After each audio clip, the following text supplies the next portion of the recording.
Okay, ഈ healthy mind സെറ്റില്ലേ നമുക്ക് ശരിക്കും അങ്ങോട്ട് എപ്പോഴും നമുക്ക് ഡിഫൈൻ ചെയ്യാൻ പറ്റില്ല. അത് ചില ഘട്ടങ്ങൾ വരുമ്പോൾ നമുക്കത് കറക്റ്റ് മനസ്സിലാവും.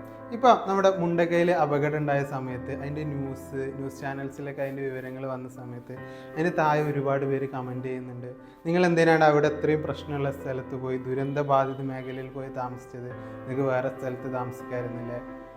റിസോർട്ടുകാർ ഇതൊക്കെ പണിത് മാധവ് റിപ്പോർട്ട്സ് ഒക്കെ എടുത്ത് വരുന്നുണ്ട് കുറേ ആൾക്കാർ. റിസോർട്ടുകൾ പണിത് അവരല്ലേ ഇതിനൊക്കെ ഉത്തരവാദി, നമ്മൾ പ്രകൃതി നശിപ്പിച്ചിട്ടല്ലേ. അങ്ങനത്തെ ഒരുപാട് ന്യൂസുകൾ ഇതിൻ്റെ ഇടയിൽ കമൻ്റായിട്ട് പറയുന്നവരുണ്ട്. നിങ്ങൾക്കൊരു ഹെൽത്തി മൈൻഡ് സെറ്റ് ആണെങ്കിൽ നിങ്ങൾക്ക് ഇതൊന്നും നിങ്ങളുടെ ചിന്തയിൽ പോവില്ല. രണ്ട് കാര്യങ്ങൾ മാത്രമേ അന്നേരം നിങ്ങൾക്ക് ചിന്തിക്കാൻ തോന്നുള്ളൂ, ഓട്ടോമാറ്റിക്കലി അതേ വരുള്ളൂ. ഒന്നുള്ളത് നിങ്ങൾക്ക് ഏതെങ്കിലുമൊക്കെ രീതിയിൽ ആ ദുരന്തത്തിൽ പെട്ടവരെ ഹെൽപ്പ് ചെയ്യാൻ സാധിക്കുമോ അത് ചെയ്തു കൊടുക്കുക. രണ്ടാമതായിട്ട് ജസ്റ്റ് അവർക്ക് വേണ്ടി പ്രാർത്ഥിക്കുക. ഇതിൻ്റെ അപ്പുറം നിങ്ങൾക്ക് ബാക്കി മൈൻഡ് സെറ്റിൽ ബാക്കി കാര്യങ്ങളാണ് വരുന്നതെങ്കിൽ മാധവ് ഗാഡ്ഗിലിന് അന്ന്